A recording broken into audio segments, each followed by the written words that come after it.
अपने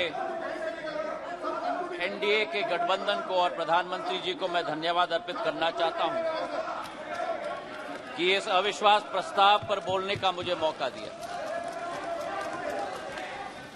लेकिन जो ये दृश्य, अध्यक्ष महोदय, इस प्रजातंत्र के मंदिर में आज हम देख रहे हैं, जिस प्रजातंत्र के मंदिर में इस देश की संस्कृति, इस देश का सद्भाव, इस देश की विचारधारा निर्मित की जाती है, जिस प्रजातंत्र के मंदिर से देश की 140 करोड़ जनता अपनी प्रेरणा लेती है, उस प्रजातंत्र के मंदिर में ये स्पष्ट हो गया है, अध्यक्ष महोदय, कि इन लोगों को ना देश की चिंता है, ना प्रधानमंत्री के पद की चिंता है, ना राष्ट्रपति के पद की चिंता है। इनको तो केवल अपनी हैसियत की चिंता है। ये देश को पूर्ण रूप से स्पष्ट हो गया। अध्यक्ष महोदय,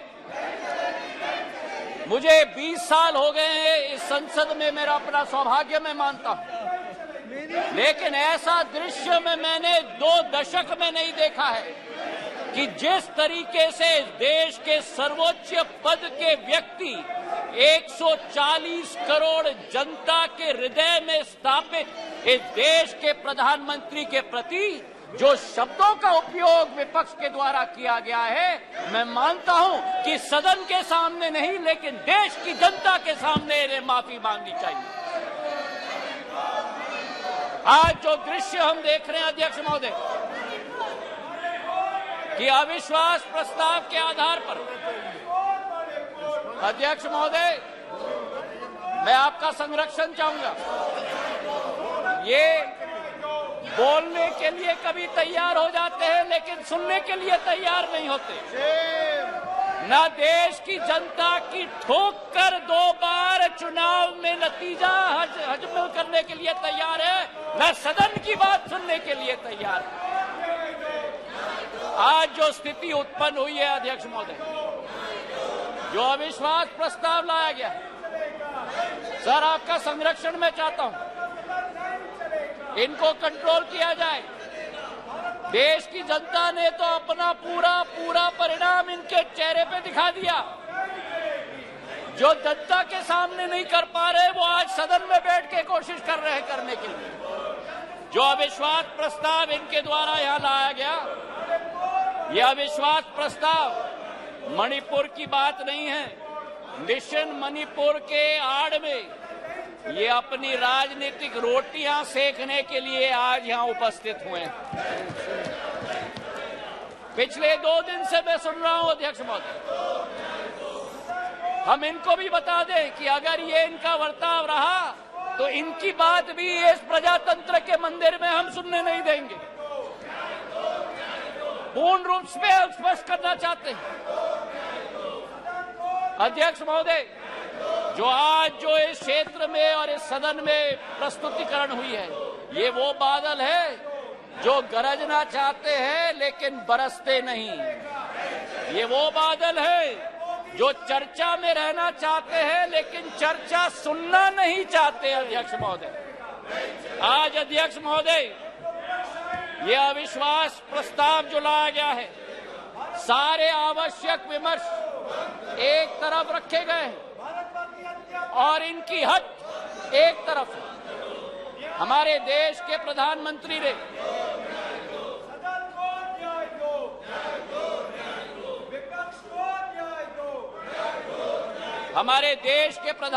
ने सभापति महोदय, सदन के बाहर मणिपुर पर संवेदनशीलता के साथ बयान दिया, लेकिन इनका हट है कि बयान सदन के अंदर दें।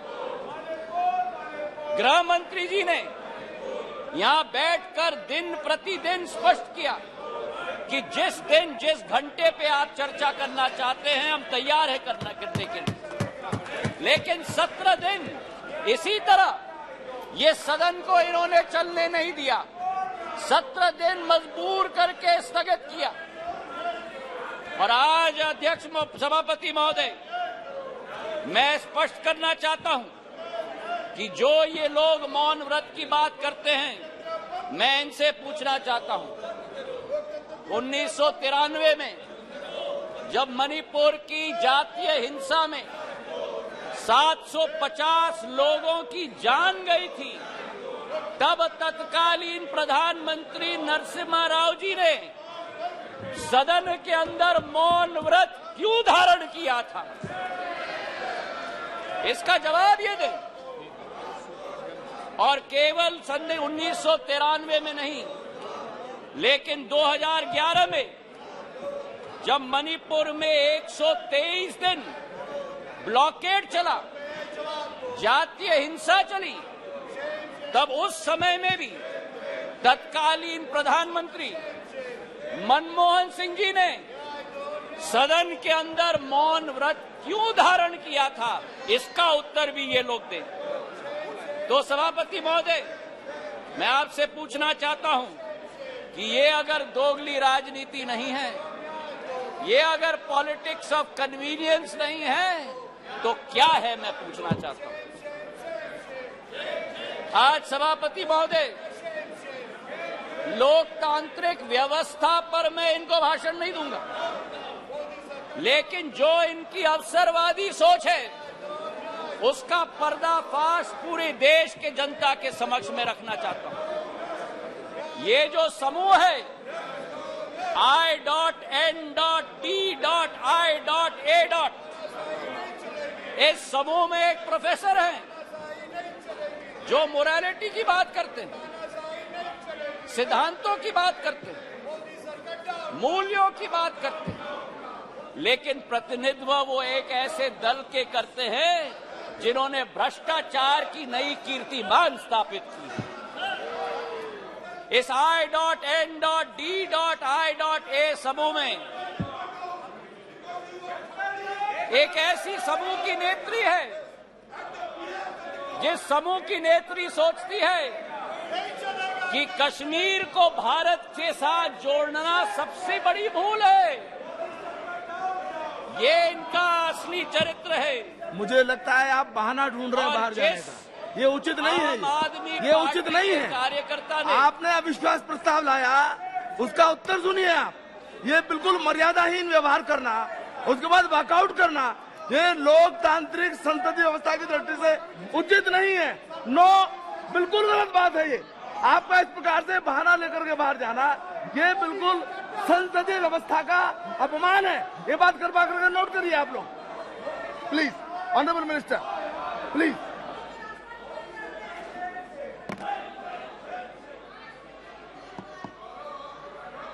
सभापति महोदय, देश की जनता ने इनको बाहर का दरवाजा दिखा दिया है। अब सदन से भी स्वयं बाहर जा रहे हैं।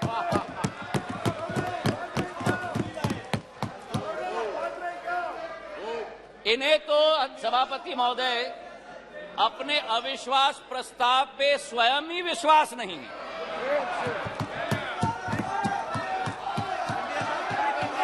सुन लो, सुन लो, सुन लो, धैर्य रखो और सुन लो। इतने उत्तेजित मत हो। जो देश की जनता ने परिणाम दिया है वो स्वीकार करो।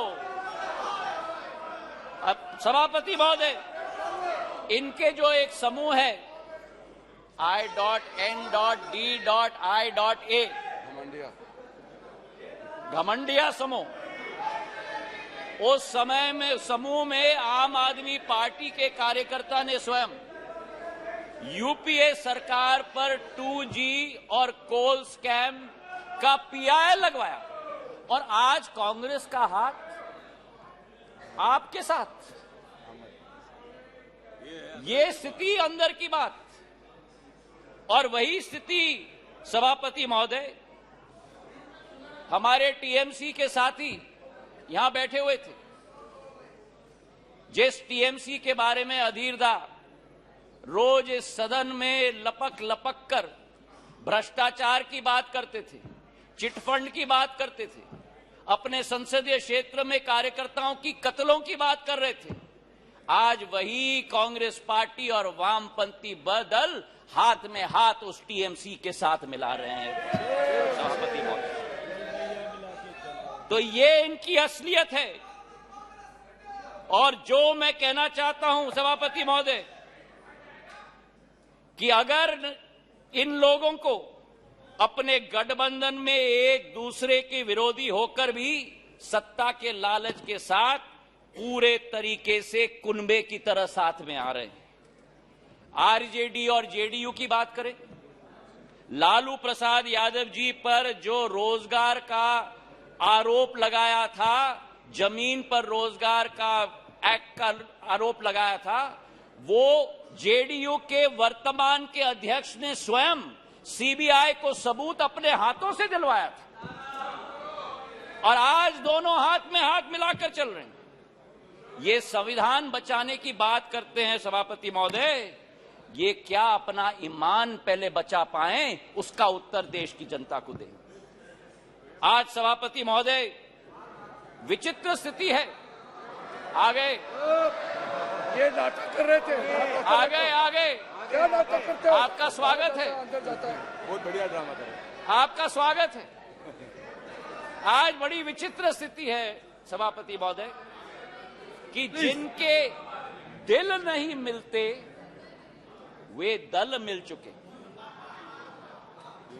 जिनके दिल नहीं मिलते वे दल मिल चुके हैं, और जिनके इतिहास में वैचारिक या व्यवहारिक संबंध या सिद्धांतिक संबंध न हो, वो आज लोकसभा चुनाव के लिए एक साथ होकर लोकतंत्र बचाने की आवाज लेकर आज सदन में आए। जहां मणिपुर हिंसा की बात की गई सभापति महोदय, इस मणिपुर की घटना का इस्तेमाल या मैं कहूं दुरुपयोग करके अपना लॉन्च पैड बनाने की ये कोशिश कर रहे हैं। जो मणिपुर में घटना घट रही है ये निंदनीय है, घोर निंदनीय है। कोई भी भारतीय नागरिक इसका सपोर्ट नहीं कर सकता। हम सबके लिए ये घोर निंदनीय घटना है। लेकिन अध्यक्ष महोदय, सभापति महोदय, अगर भारत के इतिहास के काले पन्ने पलटें तो मैं पूछना चाहता हूं, सन 1964 के बंगाल के दंगे के समय में ये मौन क्यों थे?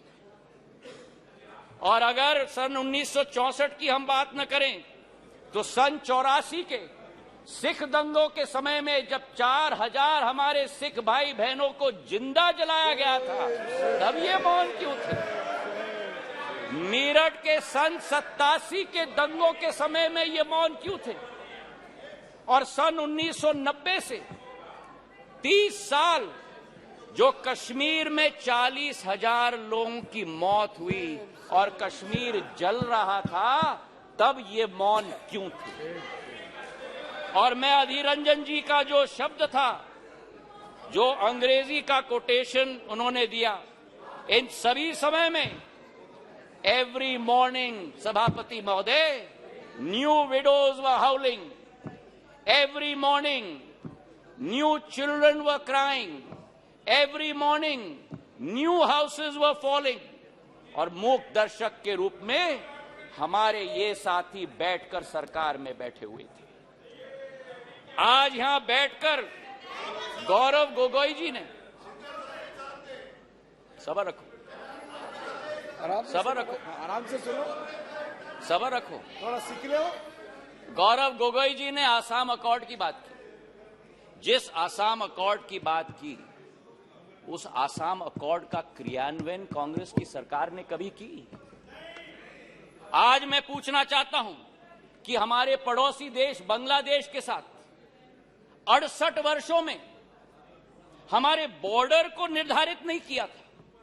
2014 में जब प्रधानमंत्री जी ने शपथ ली, 1 साल के अंदर बांग्लादेश का बॉर्डर निर्धारित करने का काम प्रधानमंत्री नरेंद्र मोदी जी ने किया। अगर सच्चाई मैं बताऊं, प्लीज प्लीज उत्तेजित मत हो, उत्तेजित मत हो गौरव। नो नो अगर बोलते हो तो सुनने की क्षमता रखो, सुनने की क्षमता रखो। बैठिए, जनता ने गौरव आपकी चिल्लाने को आप बैठ जाइए, बैठ जाइए। सभापति महोदय, सभापति महोदय, नॉर्थ ईस्ट की सारी समस्या कांग्रेस की तुष्टीकरण की राजनीति के साथ शुरुआत हुई, जब उनको अपनी फायदा नॉर्थ ईस्ट में विदेशी घुसपैठियों को अंदर लेकर उनको नागरिकता देने की कावियात की शुरुआत और शरण और पहचान देने की कावियात की शुरुआत। चार्जशीट सभापति महोदय बड़ी लंबी है। 1960 के दशक में जब मणिपुर में अलगाववादी समूह ने हिंसा की शुरुआत की, जब वो जन्म हुआ तो वो कौन था जो उनके साथ बैठकर चर्चा करने के लिए तैयार था? वो कौन था जिन्होंने उनके साथ बैठकर समझौता किया? और आप भूल गए 1993 में जब 123 दिन मणिपुर जल रहा था, आपकी सरकार यहां भी थी, आपकी सरकार यहां भी थी, आपकी सरकार यहां भी थी और आपकी सरकार वहां भी थी। और आज आप मणिपुर के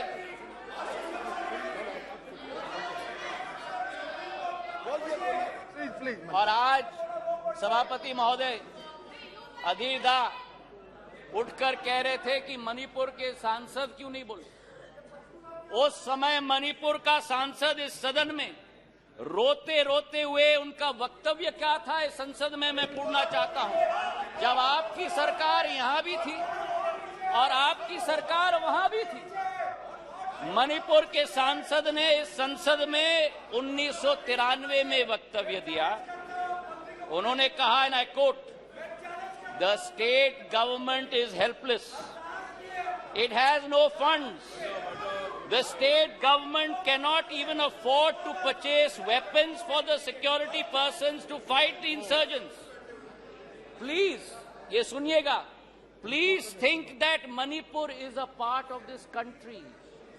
It affects the whole nation. शायद कांग्रेस के नेता को इन शब्दों को सुनना चाहिए था कल यहां भाषण देने के पहले। मुझे आज सभापति महोदय मुजफ्फर वारसी जी की शब्द याद आती और मैं कोट करना चाहता हूं, औरों के ख्यालात की लेते हैं तलाशी, औरों की ख्यालात की लेते हैं तलाशी और अपने गिरबान में झांका नहीं जाता। आज ये स्थिति उत्पन्न हो गई है। तथ्यों के आधार पर अगर हम बात करें, कल गृह मंत्री जी ने सदन में पूरा व्याख्यान दिया। इनके मंत्री संतरी न तंत्री एक बार भी मणिपुर गए। हमारे गृह मंत्री 3 दिन वहां रात दिन बिताए हैं। हमारे राज्य मंत्री ने 23 दिन, नित्यानंद राय जी ने मणिपुर में बैठकर स्थिति का जायजा लिया। आज राहत राशि वहां पहुंची है, अनाज पहुंचा है, वर्चुअल सिस्टम से स्कूल्स चल रही हैं, आर्मी की फोर्स पहुंची है, इवैक्यूएशन में हम मदद कर रहे हैं। जो भी हम लोग कोशिश कर रहे हैं और आंकड़े की आप बात करते हो तो आंकड़े की पुष्टि करो। ये पिछले 9 साल मणिपुर में सबसे शांतिपूर्ण समय रहा है इंसर्जेंसी के दृष्टिकोण से। आपके 10 साल से 3 गुना कम इंसर्जेंसी हुई है और 6 गुना कम सिविलियन डेथ्स आज मणिपुर में हुआ है। सभापति महोदय, नॉर्थ ईस्ट की जब हम बात करते हैं, नॉर्थ ईस्ट की जब हम बात करते थे 1 दशक पहले, तो चित्र हमारे दिमाग में आता था। हिंसा का चित्र आता था, आतंक का चित्र आता था, अस्थिरता की चित्र आती थी। और उसके पीछे एक कारण है। उसके पीछे कारण यह है कि दशकों से जो सरकार रही थी, उनकी सोच विचारधारा थी कि अगर बॉर्डर विलेजेस में और उत्तर पूर्वी क्षेत्र में अगर विकास किया तो वहां जागरूकता उत्पन्न होगी, इसलिए उन्हें विकास से वंचित रखा जाए। हमारे प्रधानमंत्री ने 2015 में देश के प्रधानमंत्री ने पहला कदम लिया। जो भी हिंसक संगठन थे मणिपुर के, उनके विरुद्ध सर्जिकल स्ट्राइक करके म्यांमार तक खदेड़ के भेज दिया था सभापति महोदय। और उसके बाद पहला कदम जो लिया, विकास व्यापक सोच के साथ, एक विचारधारा के साथ, उन्होंने एक विकास का मंत्र दिया सभापति महोदय, विकास का मंत्र दिया हीरा, क्योंकि उत्तर पूर्वीय क्षेत्र भारत का हीरा है। हीरा मतलब हाईवे, हीरा मतलब इंटरनेट, हीरा मतलब रेलवेज, हीरा मतलब एविएशन। और जिस उत्तर पूर्वी क्षेत्र में केवल 2500 करोड़ का रेलवे बजट होता था, आज 10,000 करोड़ रुपए का रेलवे बजट है। सभापति महोदय, आपको आश्चर्य होगा कि मेघालय जैसे राज्य को 100 साल इंतजार करना पड़ा जब तक प्रधानमंत्री नरेंद्र मोदी जी नहीं बने कि मेघालय को अपने 100 साल में पहला स्टेशन मिला जब बीजेपी और एनडीए की सरकार बनी। नागालैंड को 100 साल बाद शोकुवी में एक रेलवे स्टेशन, दूसरा रेलवे स्टेशन मिला। और इसी के साथ साथ जब यूपीए की सरकार थी, उस समय सड़क की प्रगति और विकास, गडकरी साहब यहां बैठे हुए हैं, 1.5 किलोमीटर प्रतिदिन की कछुआ चाल के आधार पर चलती थी। प्रधानमंत्री नरेंद्र मोदी जी और गडकरी जी की जोड़ी ने आज उत्तर पूर्वी राज्य में 3.5 किलोमीटर प्रतिदिन की रफ्तार से आज सड़क बनाने का काम किया। हाईवेज और ब्रिजेस की जाल बनी। किरेन रिजिजू के साथ मेरा प्रवास वहां हुआ है। हमने दोनों देखा है कि भारत में अगर पानी पर सबसे लंबा पुल बना है, तो अगर कहीं बना है तो ढोला सदय ब्रिज ब्रह्मपुत्र पर हमारे असम के राज्य में बना हुआ है। और उसी के साथ किसी ने कभी कल्पना नहीं की थी उत्तर पूर्वी राज्यों के बारे में, पर उत्तर पूर्वी राज्य को विश्व के साथ जोड़ने का अगर संकल्प किसी का रहा, तो भारत को म्यांमार और थाईलैंड के साथ सुपर हाईवे बनाने का काम प्रधानमंत्री नरेंद्र मोदी जी का रहा। मुझे तो आश्चर्य हुआ सभापति महोदय कि इनके अरुणाचल प्रदेश और सिक्किम, हमारा भी है पर मेरे साथी हैं, अरुणाचल प्रदेश के हमारे वहां के भी सांसद मेरे साथी, पर अरुणाचल प्रदेश और सिक्किम, 2 उत्तर पूर्वी राज्यों में आजादी के 67 वर्ष बाद भी एक भी एयरपोर्ट नहीं। 9 सालों में अरुणाचल में एक नहीं लेकिन 3 एयरपोर्ट, तेजू, पासीघाट और होलोंगी बनी है, और सिक्किम में पाक्योंग। जिस अरुणाचल प्रदेश में केवल 9 हवाई अड्डे थे, आज उस अरुणाचल प्रदेश में सभापति महोदय 17 हवाई अड्डे हैं। 17 हवाई अड्डे जो 7 सिस्टर्स कहलाती थी, उस समय में ये 7 निग्लेक्टेड सिस्टर्स थी। लेकिन प्रधानमंत्री जी के आने के बाद आज उत्तर पूर्व में प्रधानमंत्री जी के पूर्वोदय के मंत्र के साथ विकास का एक नया उदय पूर्वोदय में हो रहा है। मुझे दुख भी हुआ सभापति महोदय, और मुझे आश्चर्य भी हुआ। हमारी कोशिश रहती है कि इस संसद में कभी भी व्यक्तिगत आक्षेप, हम एक दूसरे के साथ सहमत न हो, हम एक दूसरे की नीतियों पर, हमारी नीयत पर कटाक्ष जरूर करें, पर व्यक्तिगत आरोप कभी नहीं होना चाहिए। और जो आरोप इस हाउस में किया गया कल सभापति महोदय, मुझे आश्चर्य भी हुआ और दुख भी हुआ जब राहुल गांधी जी ने सदन में कहा कि प्रधानमंत्री के लिए मणिपुर हिंदुस्तान का भाग नहीं। मैं बताना चाहता हूं आपको सभापति महोदय कि जिस प्रधानमंत्री ने उत्तर पूर्वी राज्य को विश्व के साथ जोड़ा है, जिस प्रधानमंत्री का उत्तर पूर्वी क्षेत्र के साथ दिल का रिश्ता है, जिस प्रधानमंत्री ने भारत के दुश्मनों को उत्तर पूर्वी राज्य से खदेड़ खदेड़ कर बाहर कर दिया हो, जिस प्रधानमंत्री के रोम रोम में भारत माता बसती हो, जिस प्रधानमंत्री ने भारत कश्मीर को भारत के अभिन्न अंग बनाने के लिए अनुच्छेद 370 रद्द किया हो, श्यामा प्रसाद मुखर्जी के सपने को, एक विधान, एक प्रधान और एक निशान को साबित किया हो।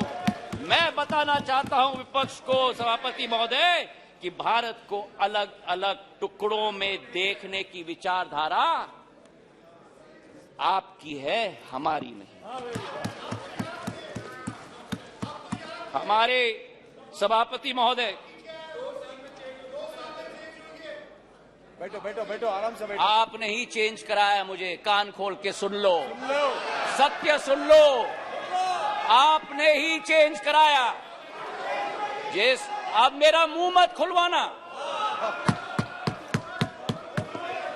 सभापति महोदय, जिस अविश्वास प्रस्ताव को ये लेके आए, इसका सत्य देश की जनता के समक्ष होनी चाहिए। जिस तरह से एक एक वर्ग का विश्वास तोड़ा गया है और जिस तरीके से प्रधानमंत्री जी ने एक एक वर्ग का अविश्वास को विश्वास में परिवर्तित किया है, वो सत्य आज इस सदन के द्वारा देश की जनता के समक्ष जानी चाहिए। किसान, सभापति महोदय, इस देश की रीढ़ की हड्डी, 60% आबादी हमारी कृषि प्रधान राष्ट्र है, लेकिन अगर किसान का पीठ तोड़ने वाला कोई कालखंड रहा तो 2014 के पहले रहा। आज हमारा किसान को समर्थन मूल्य पर्याप्त मात्रा में मिल रहा है, उसकी खरीदगी पर्याप्त मात्रा में हो रही है। आज हमारे किसान कितने उत्तेजित हो रहे हैं। सभापति महोदय, खुजली बहुत आती है, खुजली बहुत आती है, खुजली बहुत आती है। आज हमारे किसान को, सभापति महोदय, धान की खरीदी में 90% वृद्धि हुई है, गेहूं की खरीदी में 75% वृद्धि हुई है। नरेंद्र सिंह जी यहां बैठे हुए हैं। हमारे समर्थन मूल्य की हम बात करें, 2014-15 में धान की एमएसपी 1360 थी, आज धान की एमएसपी 2183 है, 60% की वृद्धि हुई है। कल कपास की बात की गई, कपास की एमएसपी हम बात करें, कपास की एमएसपी 3350 रुपए होती थी, आज वही कपास की एमएसपी बढ़कर 6620 हो चुकी है, 80% की वृद्धि हो गई। सोयाबीन की एमएसपी 2560 रुपए होती थी, आज 4600 रुपए हो चुकी है, 80% की वृद्धि हुई है। तो जहां हमारे देश का किसान, हमारे देश का अन्नदाता समृद्ध हो चुका है, उसी के साथ साथ किसान के लिए जो सीमांत हमारा कृषक है, 80% हमारा कृषक आज भी सीमांत कृषक है, उसके लिए एक सुरक्षा कवच के रूप में किसान सम्मान निधि के जरिए 6000 रुपया प्रति वर्ष 11.5 किसानों के खातों में 2,40,000 करोड़ रुपए प्रधानमंत्री ने पहुंचाने का कार्य किया। यही अंतर है तुष्टीकरण और संतुष्टीकरण के बीच में, सभापति महोदय। और इसी में मैं बताना चाहता हूं, मध्य प्रदेश में भारतीय जनता पार्टी की शिवराज सिंह जी की सरकार ने इस 6000 रुपए में 6000 रुपए अतिरिक्त मिलाकर 12,000 रुपया प्रति साल 80 लाख किसानों के खाते में डालने का कार्य किया। हमारे देश के पूर्व प्रधानमंत्री अटल बिहारी वाजपेयी जी का एक सपना था, उनका एक सपना था कि इंटरलिंकिंग ऑफ रिवर्स होना चाहिए, और आज उनके सपने को अगर साकार किया है तो प्रधानमंत्री नरेंद्र मोदी जी ने Ken Betwa interlinking of reverse के आधार पर किया। 42,000 करोड़ रुपए की योजना, उत्तर प्रदेश और मध्य प्रदेश के 13 जिलों को मिलाकर 60 लाख लोग प्रभावित होंगे। ये वो बुंदेलखंड क्षेत्र है जिसने अपने इतिहास में सूखी माटी के अलावा कुछ नसीब नहीं किया था। अध्यक्ष सभापति महोदय, आज वहां 11 लाख हेक्टेयर की सिंचाई होगी, 105 मेगावाट की ऊर्जा का सर्जन होगा, और उसी के साथ इस परिवर्तन के स्केल पे भी मैं बात करना चाहता हूं। ये परिवर्तन का स्केल आजादी से 2003 तक 56 साल कांग्रेस की सरकार रही, 56 साल 7.5 लाख हेक्टेयर की सिंचाई हुई थी और 20 वर्ष में 2003 से 2023 तक 20 वर्ष में 45 लाख हेक्टेयर की जमीन की सिंचाई हुई है, 6 गुना। और जहां अब फिर उत्तेजित हो गए, और जहां 56 वर्ष में 7.5 लाख हेक्टेयर की सिंचाई की योजना दी, वहां प्रधानमंत्री नरेंद्र मोदी जी की सरकार ने एक योजना में 10.5 लाख हेक्टेयर की सिंचाई की योजना दिलवाई। ये इसी बात का उदाहरण है सभापति महोदय कि डबल इंजन यानी डबल विजन। तुष्टीकरण से किसान का भला नहीं होता, बल्कि संतुष्टीकरण से ही किसान का भला होता है। गरीबों की अगर हम बात करें हमारे सभापति महोदय, योजनाबद्ध तरीके से गरीबों को बैंक के अकाउंट से अलग रखा गया। हमारे देश के पूर्व प्रधानमंत्री ने कहा कि जब 1 रुपया भेजा जाता है केवल 15 पैसे खाते में पहुंचता, मतलब 85 पैसे बिचौलियों की दुकान के आधार पर जाते। आज हमारे प्रधानमंत्री के द्वारा, नरेंद्र मोदी जी के द्वारा 50 करोड़ जन धन अकाउंट स्थापित करके 25 लाख करोड़ रुपए गरीबों के खाते में डालने का कार्य किया गया है सभापति महोदय। हमारे गैस के कनेक्शन उज्ज्वला महिलाओं के लिए, हमारे घरों के 3.5 करोड़, हमारे क्षेत्र, हमारे देश की जनता को उत्पन्न करने के लिए हमारे प्रधानमंत्री जी की सोच। अर्थव्यवस्था की बात हमारे वित्त मंत्री जी ने किया। मैं एक बात उनकी बात में जोड़ना चाहता हूं। स्कैम्स की लंबी लिस्ट कल गृह मंत्री जी ने पढ़ी थी। कोल का स्कैम हुआ, 2G का स्कैम हुआ, अनेक स्कैम हुए। और आज मैं बोलना चाहता हूं कि जिस राह पर इंडिया नहीं लेकिन भारत चल रहा है प्रधानमंत्री जी के नेतृत्व में, जहां कोई निजी हित नहीं होगी, केवल राष्ट्र हित होगी, उसी संकल्प के साथ हम लोग आगे चल रहे हैं। 9 साल में सभापति महोदय हम लोग 10 नंबर आर्थिक व्यवस्था के रूप से आज 5 नंबर तक पहुंचे जी। ये एक बहुत बड़ी उपलब्धि है। लेकिन आज मुझे आश्चर्य है जब कहा जाता है कांग्रेस के एक नेता के द्वारा कि इस क्षेत्र में ओवर कॉन्फिडेंस देखिए। कांग्रेस के नेता बयान देते हैं कि सरकार चाहे किसी के भी हो, लेकिन भारत को तीसरी सबसे बड़ी अर्थव्यवस्था बनना तो अरिथमेटिक इनएविटेबिलिटी है। तो ये इनएविटेबिलिटी की गारंटी आपने 9 साल पहले क्यों नहीं दी? कांग्रेस की सरकार के समय आजादी से आज तक 67 वर्षों में हम लोग केवल 12 नंबर से 10 नंबर पर पहुंचे, और जब 9 साल में 10 नंबर से हम 5 पर पहुंच जाएं तो अरिथमेटिक इनएविटेबिलिटी बढ़ जाती है। ये दोगली नीति कहां से हुई? और आज हमारे दोस्त अमोल कोले जी ने पर कैपिटा इनकम की बात उठाई। मुझे खुशी है उन्होंने उठाई। आपको आश्चर्य होगा सभापति महोदय ये सुनते हुए कि भारत 67 सालों में भी सब साउथ अफ्रीका की पर कैपिटा इनकम को हमने पार नहीं किया। जब इनकी सरकार होती थी 9 साल में पर कैपिटा इनकम आज डबल हो चुका है सभापति महोदय। हमारी सोच और विचारधारा, बैंकिंग सेक्टर की हम बात करें, बैंकिंग सेक्टर देश की रीढ़ की हड्डी होती है और लोन्स तो इनके समय में बच्चों का खेल हो गया था। एक कहावत थी कि फोन पर लोन, ये स्थिति हो गई थी।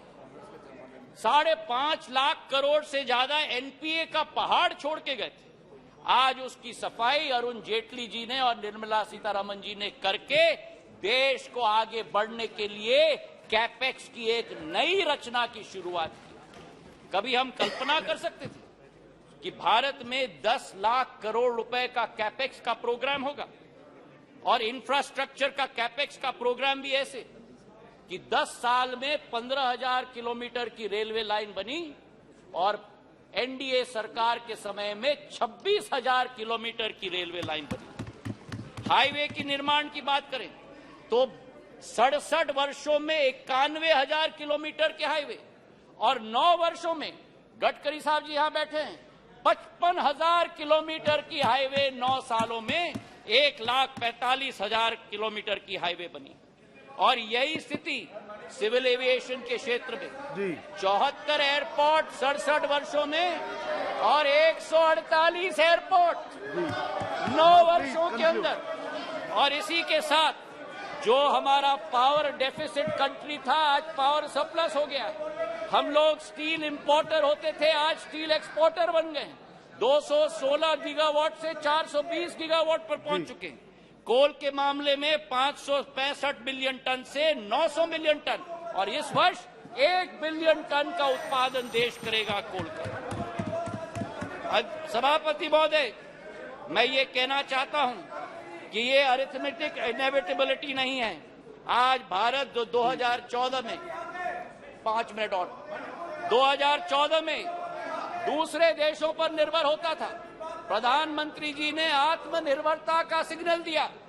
जिस देश में हम लोग झोली निकालकर वैक्सीन की भीख मांगते थे, आज उसी भारत में 2 वैक्सीन का आविष्कार होता है और उत्पादन होता है। 220 करोड़ टीके लगते हैं, कोविन का एप्लीकेशन लगता है, एप्पल से एयरबस मैन्युफैक्चरिंग फैसिलिटी लगा रही है, सेमीकंडक्टर से चंद्रयान 3। आज भारत का तिरंगा झंडा भारत में नहीं, विश्व में नहीं, चांद पर लगाने का संकल्प प्रधानमंत्री जी का है।